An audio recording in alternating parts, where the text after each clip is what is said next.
Hey there, class. Welcome to our lesson 4, multiplying and dividing rational expressions.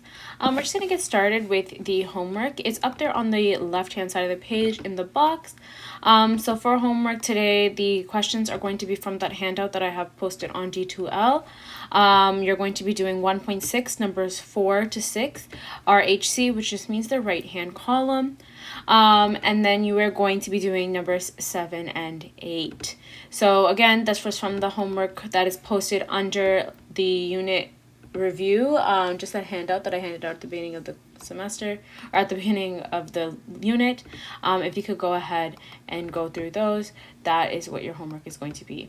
Again, your learning goals are listed at the top of this lesson. The first learning goal is that you can multiply and divide rational expressions by using the step-by-step method that I'm going to teach you today.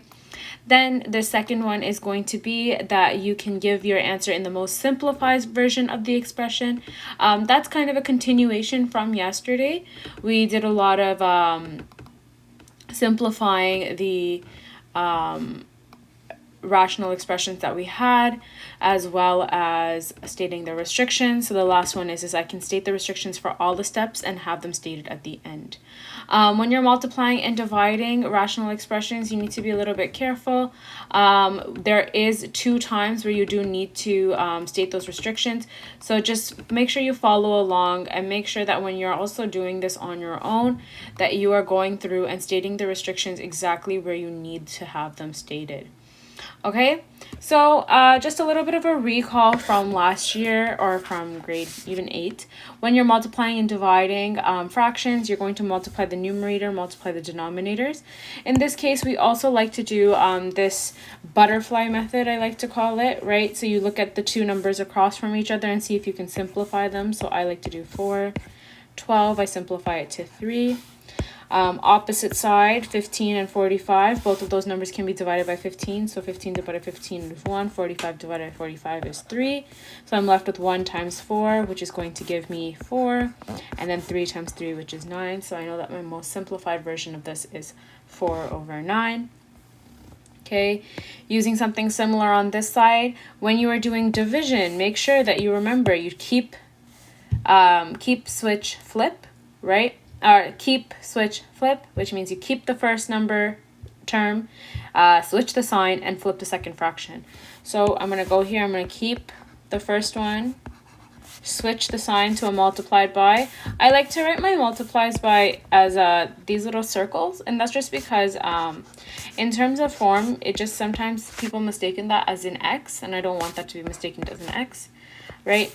So then I'm just going to go ahead and multiply out stuff. So there's nothing that I can really reduce here, 5 and 4 and 8 and 3. So I'm just going to go ahead and multiply them together. Oops, sorry. I forgot to switch. So then this becomes 4 over 3, and then I can reduce stuff. I can reduce this to 2, this to, oh boy. This to 1, 4 divided by 4, 8 divided by 4 is 2.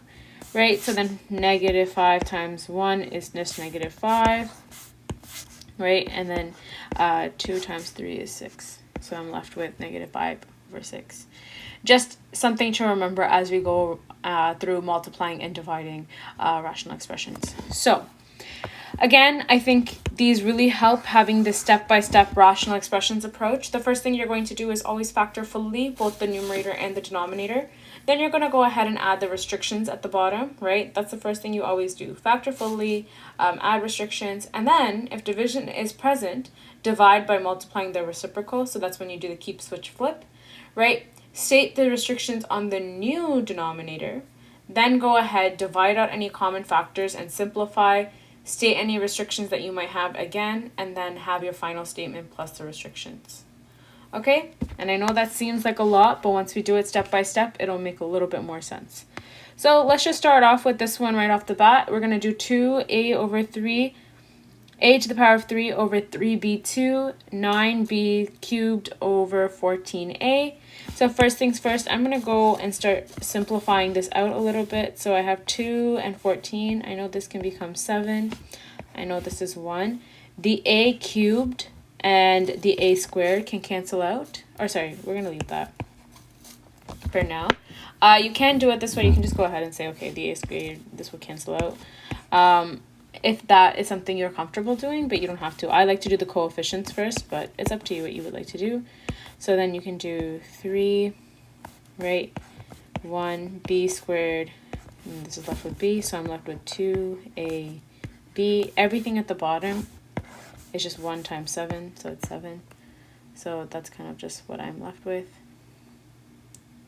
Oh, sorry, that's 3, 1 times 3. 3ab is my answer, right? And before I started casting those things out, I needed to make sure I did my restrictions. This is why I say just do the coefficients first and then deal with everything after. So 2, 14, right? So just do 1, 7. Let's just deal with the coefficients right now. 3. So I'm left with 3a cubed b cubed, right? Over 1 times 7 is just 7.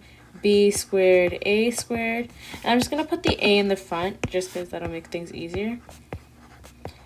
And I want to see what two numbers can a and b not be, right? So I know if I had 0 squared, this entire bracket would be 0. And if I had b squared, this entire bracket would be 0. So b cannot equal 0. A cannot equal 0, right? So I stated my restrictions here. Now I'm going to go and simplify and start to cut things out. So 3 and the 2 cancel out, right? So a3 minus 2 is just going to be a1, which is just the same. B, the 3 and the 2 cancel out here, and I'm left with 1. So it's b, right, over 7. And my restrictions are going to be b cannot equal 0, a cannot equal 0. And that's my answer. So let's try to do the same thing over here, right? Try this one by yourself, and then we can take it up together. And then we can go through it as well. So hopefully you paused the video and you went through it.